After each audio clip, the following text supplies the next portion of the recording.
नमस्कार मित्रों, संस्कृत साहित्य एवं संस्कृति के चैनल पे मैं डॉक्टर हरिनिवास महाभारत की अनुपम और श्रेष्ठ कथाओं में आपका स्वागत करता हूं। पांडव नर नारायण आश्रम में वापस आ गए। कुछ समय से यहां रह रहे हैं। बार बार अर्जुन की याद आती है। सा समानीय तान सर्वान भ्रातृ नित्यम ब्रवीत वचः द्रौपद्या सहितान काले संस्मरण भ्रातरम जयम। उन जय नाम के, अर्जुन का एक नाम जय भी है, एक नाम धनंजय है। इनके 10 नामों का उल्लेख विशिष्ट रूप से पाया जाता है, तो उनको बड़ा याद करते हैं। हर समय उन्हीं की चर्चा रहती है। आकाशवाणी ये हुई थी कि नर नारायण के आश्रम से आप लोग वृषपर्वा और वहां से आर्षसेन के आश्रम में जाइएगा। तो यहां से युधिष्ठिर सभी ब्राह्मणों से अनुरोध करते हैं कि अत्र गांडीव धन्वानम अवाप्ता अस्त्र अरिंदवम। मुझे अर्जुन को देखने की बड़ी जल्दी है और मैं चाहता हूं कि हम फिर से गंधमादन की जो दूसरी चोटी है, एक दिशा में एक चोटी की तरफ ये लोग जाके आए हैं। देखिए, पर्वत बड़े विशाल हैं, हिमालय कितना विस्तीर्ण है इसको आप जानते हैं। तो दूसरी चोटी की तरफ हमें चलना है। तो ब्राह्मण सभी उनको आशीर्वाद देते हैं और कहते हैं कि हाँ, इस यात्रा को हमें प्रारंभ करना चाहिए। तो इस प्रकार से ब्राह्मणों की अनुमति लेकर के फिर से घटोत्कच को याद किया जाता है। और जैसे पहले घटोत्कच ने सबको उठाया था, उसी प्रकार से राक्षसे अनुयातो वही लोम से नाभिरक्षिता। तो वो घटोत्कच की जो मित्र सेना है उसके साथ में, और लोमस ऋषि जिसके मार्गदर्शक हैं और स्वयं अपने दिव्य तेज से जो सभी का रक्षण करने वाले हैं, ऐसे उनके साथ इस यात्रा को प्रारंभ किया गया है। इस यात्रा में पहले से भी अधिक क्लेश हैं, इसका उल्लेख महर्षि वेदव्यास करते हैं। ततो युधिष्ठिरो राजा बहून क्लेशान विचिंतयन सिंह व्याघ्र गजाकीर्णो उदीचीम प्रययो दिशम। देखिए, पहली बार जब कुछ परेशानियां होती हैं ना, तो चूंकि वो पहली बार हुई इसलिए वो अधिक लगती हैं। लेकिन आप एक यात्रा करते करते तरह तरह की परेशानियों से गुजर चुके हों, उसके बाद भी अगर आपको पुनः ऐसा महसूस हो कि यहाँ अधिक परेशानियां हैं, तो समझिए कि वास्तव में वो परेशानियां आपकी बड़ी हैं। युधिष्ठिर इस प्रकार से उत्तर दिशा की ओर प्रस्थान करते हैं। अवेक्षमाणः कैलाशम मैनाकम चैव पर्वतम गंधमादन पादांश्च श्वेताम चापि शिलोच्चयम उपरि उपरि शैलस्य बहुवीश्च सरिताः शिवाः पृष्ठम हिमवतः पुण्यम ययौ सप्तदशे हनि। कैलाश के शिखर दूर दूर दिखाई दे रहे हैं, मैनाक पर्वत दूर दूर दिखाई दे रहा है, गंधमादन की चोटियां दूर दूर दिखाई दे रही हैं। एक के बाद एक पर्वत शिखर पे, एक के बाद एक नदी को पार करते करते, और इस प्रकार से चलते चलते चलते। देखिए, पर्वतीय प्रदेश की नदियां इतनी चौड़ी नहीं होती हैं कि जिनको आप पैदल पार ना कर पाए। कहीं ना कहीं इस प्रकार का वो मिल जाता है कि जहां बड़े आराम से इनको पार कर सकते हैं। हाँ, एक शिखर से दूसरे शिखर के बीच में जब नदी बह रही है तो आपको उसके तट में नीचे उतरना पड़ेगा और फिर पार करके फिर आपको दूसरे पर्वत पे चढ़ना पड़ेगा। और इस प्रकार की पूरी प्रक्रिया ये चल रही है। सप्तदशे अहनि, महर्षि वेदव्यास लिखते हैं, 17वें दिन ये लोग जो हैं पर्वत के एक ऐसे भूभाग पे पहुंच गए हैं जो भूभाग समतल है। और वहां थोड़ा सा आगे बढ़ते हैं। समावृत्तम पुण्यतम आश्रमम वृषपर्वण। वहां पे इनको वृषपर्वा का आश्रम दिखाई देता है। वृषपर्वा के आश्रम में पहुंच के युधिष्ठिर सबके साथ उनको प्रणाम करते हैं। पूजितांश्चा अवसंस तत्र सप्तरात्रम अरिंदमा। और उनकी पूजा सेवा शुश्रूषा करते हुए 7 दिन तक सप्तरात्रि का उल्लेख किया है कि अभी कोई ऐसा पैकेज हो जिसमें रात्रि कम और दिन ज़्यादा हो जाते हैं। आजकल आप टूर पे जाइए ना तो कहेंगे कि 3 दिन और 2 रात्रि, एक दिन जाने में लगाएंगे, आपको वहाँ पहुँचाएंगे, रात को वहाँ रखेंगे, दूसरे दिन आप वहाँ घूम फिर लो, फिर दूसरी रात रुक जाओ, फिर तीसरे दिन कह देंगे कि वापस पहुँचना है। तो 3 दिन हो गए, 2 रात्रि हो गई, इस प्रकार के पैकेज बना दिया करते हैं। लेकिन यहाँ लिखा है कि सप्त रात्रम अरिंदवः, 7 रात्रि उन्होंने वहाँ निवास किया है। वहाँ रहते रहते फिर वही बात, क्योंकि अभी तो आगे जाना है, अष्टमे अहनि संप्राप्ते तम ऋषिम लोक विश्रुतम आमंत्र विश्व वृष पर्वाणम प्रस्थानम प्रत्यरोचय। 7 दिन वहां निवास किया है। 8वां दिन जब आया तो उनसे अनुमति मांगी कि महाराज हमें अभी और आगे जाना है, आगे की यात्रा करनी है, लेकिन ये यात्रा और भी कठिन है। इसलिए जो ब्राह्मण थे, कुछ ब्राह्मणों को वहीं रोक दिया गया है। आप अगर कभी इन पर्वतीय क्षेत्रों में पैदल यात्रा करें तो आपको मालूम पड़ेगा कि कभी कभी तो अपने शरीर का वजन भी एक्स्ट्रा लगता है। शरीर के ऊपर आपने जो बैग लिया है, उस बैग की एक चीज भी अगर आप कम कर पाते हैं तो आपको ऐसा लगता है कि नहीं, हमने अपना वजन कम कर दिया। तो महर्षि वेदव्यास लिखते हैं, ततस्ते यज्ञ पत्राणि रत्नानि आभरणानि च न्यदधु पांडवा राजन आश्रमे वृष पर्वणः।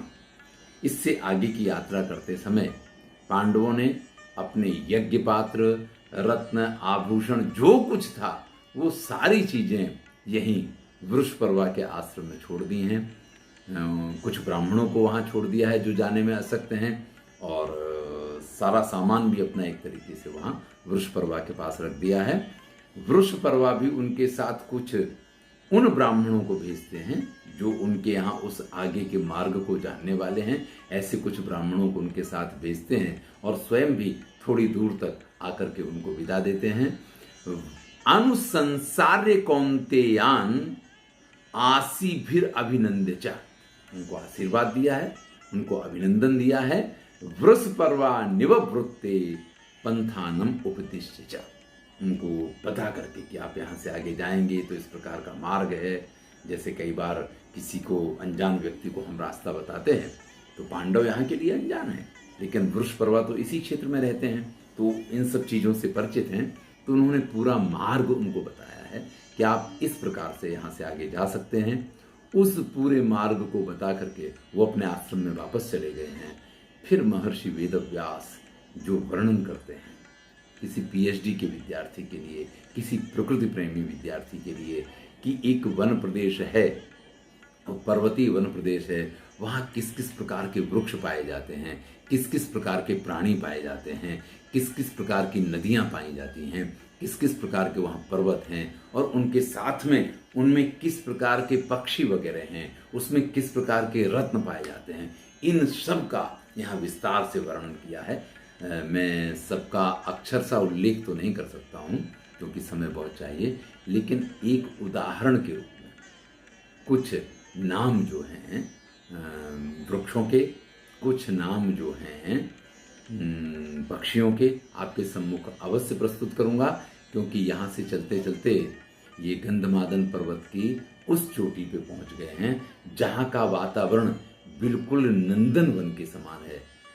ते गंधमादन वनम तन नंदन वनोपमम, और इस वन का जो वातावरण है उसका वर्णन करते हुए कहते हैं, पनसान, लकुचान, मोचान, खरजूरान, अम्ल वेतसान। मैं धीरे धीरे बोलता हूं तो आपको उनके नाम जो हैं स्वाभाविक रूप से मालूम पड़ जाएंगे।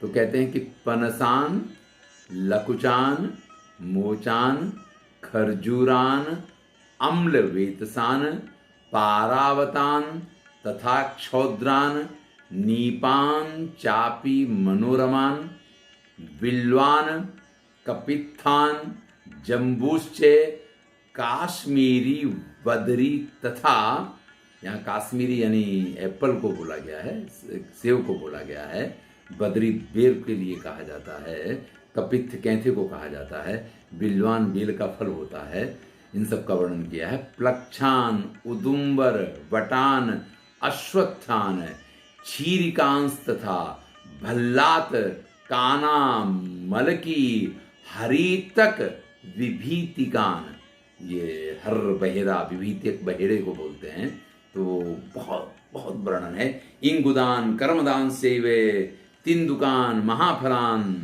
एतान्यांश विविधान गंधमादन सानुषु। उस पर्वत पे ये सब कुछ दिखाई दे रहा है। यहाँ सरोवरों का वर्णन है, यहाँ की नदियों का वर्णन है, यहाँ के और वृक्षों का वर्णन है, और उन वृक्षों पर रहने वाले पशु पक्षियों का वर्णन किया है। विस्तार से सारे वर्णन यहाँ प्रस्तुत किए गए हैं।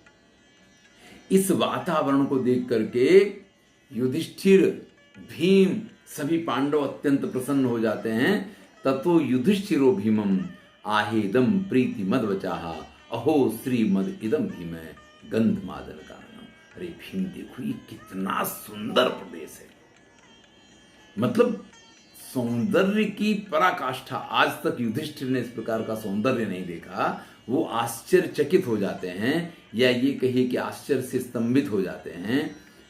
इसके बाद वहां किस प्रकार के भौरों का गुंजन हो रहा है। उद्गीयमाना भ्रमरई राजन्ते वन राजया पश्य भीम शुभान देशान देवा क्रीडान समन्ततः। युधिष्ठिर कहते हैं कि देखिए यहाँ ये जो आपको भौरों की गुंजन सुनाई दे रही है, वास्तव में भौरों की गुंजन नहीं है। यहाँ तो देवता, गंधर्व, किन्नर, सिद्ध, ये सभी लोग, तरह तरह के लोग आकर के अपना अपना आनंद प्रमोद करते हैं। तो ये हमें जो स्वर सुनाई दे रहे हैं, तरह तरह के संगीत के सुर हैं। फिर वहाँ किस किस प्रकार का आनंद पक्षी कर रहे हैं। ये पक्षी नहीं, जैसे स्वयं सभी देवता या जो वहाँ के सिद्ध लोग हैं वो हैं। इस प्रकार का वर्णन किया है। आरिष्टेणस्य राजर्षि आश्रमम ददृशुस्तथा। थोड़ा आगे बढ़ते हैं, वहाँ उनको आर्षसेन का आश्रम दिखाई देता है। उस आश्रम में पहुँच जाते हैं। ऋषि को जाकर के पहले युधिष्ठिर ने प्रणाम किया है। युधिष्ठिर के बाद सभी पांडवों के साथ द्रौपदी उनको प्रणाम करती हैं। ततः कृष्णाच भीमश्च यवौ च सुत तपस्विनो शिरोभि प्राप्य राजर्षिम परिवार्योपतस्थिरे। देखिए जो हमारे यहाँ की परंपरा है अभिवादन की, कि जब आप किसी को प्रणाम करते हैं, महर्षि वेदव्यास लिखते हैं अभ्यवादयत प्रीता शिरसा नाम कीर्तयन। युधिष्ठिर उन मुनि को प्रणाम करते हैं कैसे? सिर झुका करके और अपना नाम लेते। मैं दशरथ पुत्र राम, या मैं अयोध्या नरेश दशरथ पुत्र राम भगवान परशुराम आपको प्रणाम करता हूँ। इस प्रकार से राम ने परशुराम को प्रणाम किया था। ये उल्लेख वाल्मीकि रामायण में हमने देखा है। इसी प्रकार से यहाँ युधिष्ठिर अपने पिता के साथ अपना नाम लेते हुए उन ऋषि को प्रणाम करते हैं। इसके बाद द्रौपदी, भीम और बाकी जो लोग उनके साथ आए हुए हैं वो सभी उन ऋषि को प्रणाम करते हैं और चारों तरफ से उनको घेर के उपस्थित हो जाते हैं। राजर्षि परिवार्योपतस्थिरे, परिवार यानी उनको घेर करके, उपतस्थिरे यानी वहाँ स्थित हो जाते हैं। क्योंकि ऐसे दिव्य ऋषि के दर्शन ये बहुत बड़ी घटना है। नानृते कुरुषे भावम कश्चित धर्मे प्रवर्तसे माता पित्रोस्थिति वृत्ति कश्चित पार्थ न सीदति। ऐसे में वो जो अर्षसेन ऋषि हैं, जो वो युधिष्ठिर से पूछते हैं कि भैया पाप में आपकी रुचि तो नहीं होती है, आपका मन कभी इस प्रकार के विचारों से विचलित तो नहीं होता है कि ठीक है अब एक बार तो ऐसा पाप कर्म किया जा सकता है। ये पहली शुरुआत होती है। कोई भी व्यक्ति जो है किसी भी गलत काम के लिए कभी ना कभी छोटी सी शुरुआत करता है और फिर वो उसमें इतना आगे बढ़ जाता है कि फिर पीछे नहीं मुड़ के देख सकता है। इसलिए इस प्रकार से ये हमें संदेश दिया गया है कि कभी भी आपके मन में अगर कुछ गलत कार्य करने का विचार आता है तो ये समझ लीजिए कि बहुत बड़ी दुर्घटना आपके साथ होनी शुरू हो गई है, जिसका प्रारंभ यहाँ से हुआ है। तो ये युधिष्ठिर तो एक बहाना है। महर्षि वेदव्यास हमें समझा रहे हैं कि आप माता पिता की सेवा तो करते हैं अच्छी तरीके से, आपके मन में गलत विचार तो नहीं आते हैं। कश्चित्ते गुरुवाः सर्वे वृद्धा वैद्याश्च पूजिता। ध्यान दीजिएगा, यहाँ वैद्याश्च शब्द का प्रयोग किया है कि आपके गुरु, आपके घर के बड़े बुजुर्ग और आपके वैद्य वगैरह जो हैं, जो आपके पूजनीय लोग हैं, कश्चिन्ना कुरुषे भावम पार्थ पापैषु कर्मसु। कभी आपके मन में इनके प्रति दुर्व्यवहार, दुर्विचार तो नहीं आता है। वैसे वैद्य शब्द का अर्थ आजकल डॉक्टर है, लेकिन जो विद यानी ज्ञानी हैं, जो जानते हैं, उनको भी वेदज्ञ कहा जाता है और उस पर से वैद्य शब्द बना हुआ है। अधिकांशतः इसका प्रयोग इसी अर्थ में है, डॉक्टर या उस समय जो आपके शारीरिक विज्ञान के जानकार थे। तो ऐसे लोगों के प्रति आपके मन में कोई दुराचार, कभी पाप की भावना तो नहीं आती है? पूछ रहे हैं, स्वे स्वे किल कुले जाते पुत्रे नप्तरि वा पुनः पितरः पितृलोकस्था सोचंती जा हसंती जा। फिर वो अर्षसेन ऋषि उपदेश देते हुए ये कहते हैं कि अपने अपने कुल में उत्पन्न अपने पुत्र, पौत्र, नप्तरी यानी जिनको नाती बोला जाता है, इनके माध्यम से पिता और पितामह पितरलोक में स्थित होकर के ये विचार करते हैं। और अगर आप अच्छे कार्य करते हैं तो वो हंसते हैं, प्रसन्न होते हैं, और अगर आप बुरे कार्य करते हैं तो इसका भोग उनको भोगना पड़ता है। ध्यान दीजिए, हमारे कर्म सिर्फ हमें ही सुखी या दुखी नहीं करते हैं। एक पुत्र अगर गलत मार्ग पे चलता है तो उसको खुद को पीड़ा हो ना हो, लेकिन उसके माता पिता पीड़ित होते हैं। लेकिन यहाँ तो शास्त्र ये कहते हैं कि उसके माता पिता नहीं, जो मर चुके हैं उसके पितामह, उसके मातामह यानी नाना वगैरह, उनको भी इससे पीड़ा होती है या उनको भी इस चीज से आनंद होता है। यानी अगर कुल दीपक है तो अपने खुद के जीवन को उद्दीप्त करेगा, प्रकाशित करेगा, ऐसा नहीं है। वो अपने माता पिता को प्रसन्न करेगा और पिता पितामह और उनके भी पिता पितामह अगर स्वर्गस्थ हैं तो ये 7 पीढ़ी को, जिसको कहते हैं ना कि 7 पीढ़ियों को आनंदित करते हैं। इस प्रकार की ये बात है। किम तस्य दुष्कृते अस्माभि संप्राप्तव्यम भविष्यति। वो सब विचार करते हैं कि ये जो हमारी संतति है, हमें इनके दुष्कर्म भोगने पड़ेंगे। किम चास्य सुकृते अस्माभि प्राप्तव्यम इति शोभनम, या इनके सुकर्मों का फल मुझे भोगना पड़ेगा। इस प्रकार से वो सोचते हैं। देखिए, मैं आपको एक उदाहरण देता हूं, ये सबके समझने की चीज है। कई बार लोग प्याऊ बनवाते हैं, कई बार स्कूल कॉलेज बनवाते हैं और उन पे अपने पिता पितामह वगैरह का नाम लिखवाया करते हैं कि भाई ये फलाने की स्मृति में है। तो शास्त्र ये कहते हैं कि जब तक किसी व्यक्ति का नाम इस पृथ्वी पे लिया जाता है तब तक उसका स्वर्ग में स्थान निश्चित है।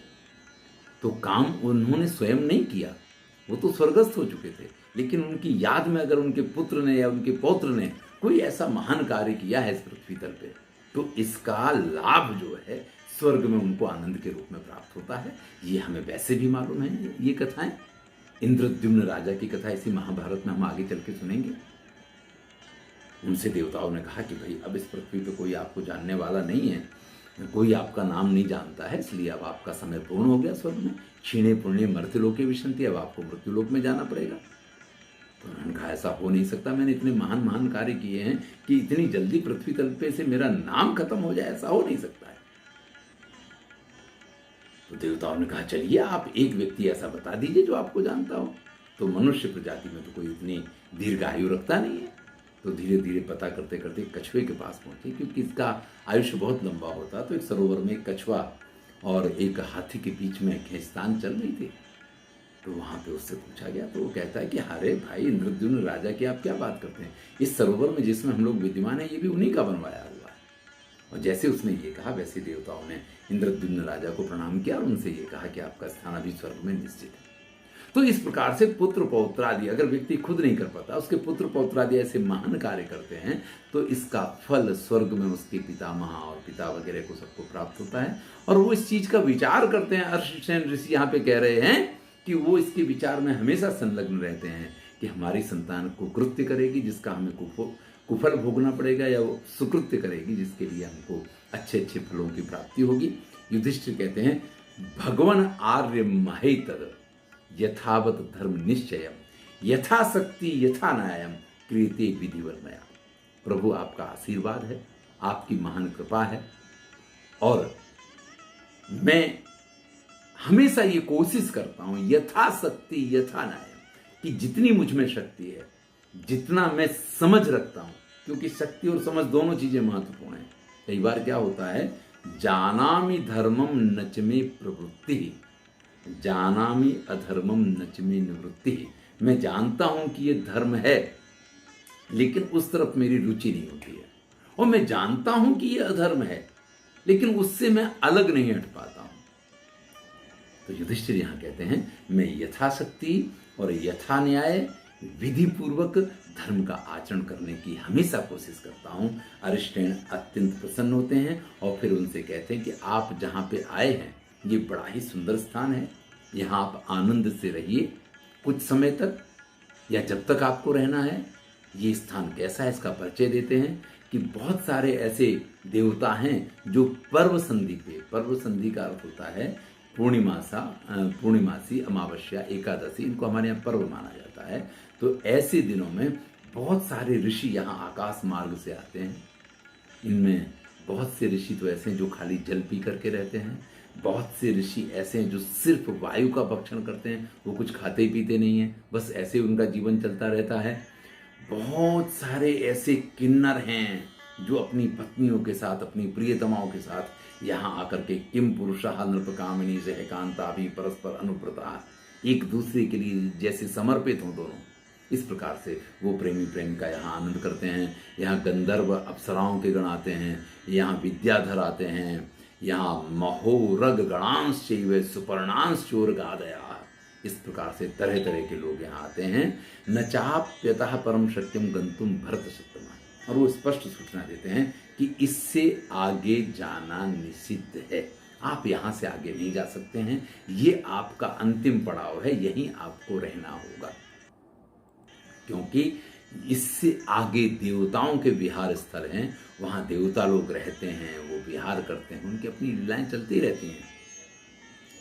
इह वैश्रवणस्ताते पर्व संधि सुदृश्यते, और अगर आप यहाँ से देखेंगे तो जब पर्व संधि आती है, यानी जब त्योहार आते हैं, मैंने कहा अमावस्या, पूर्णिमासी, एकादशी वगैरह को पर्व माना जाता और पर्व संधि माना जाता पूर्णिमासी और अमावस्या को। तो इन दिनों पे अगर आप यहाँ से देखेंगे तो यहाँ से कुबेर के दर्शन भी हुआ करते हैं।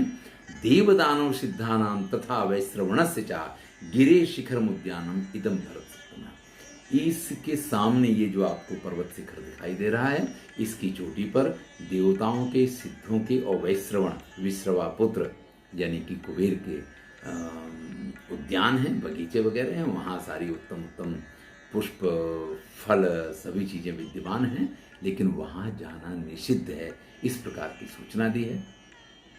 देखिए इसके बाद क्या होता है, आगे की कथा अगले वीडियो में हम सुनेंगे। मैं हूँ डॉक्टर श्रीनिवास और चैनल का नाम है संस्कृत साहित्य एवं संस्कृति। महाभारत की श्रेष्ठ कथाएं चल रही हैं, आनंद लीजिए, मित्रों के साथ शेयर कीजिए। धन्यवाद।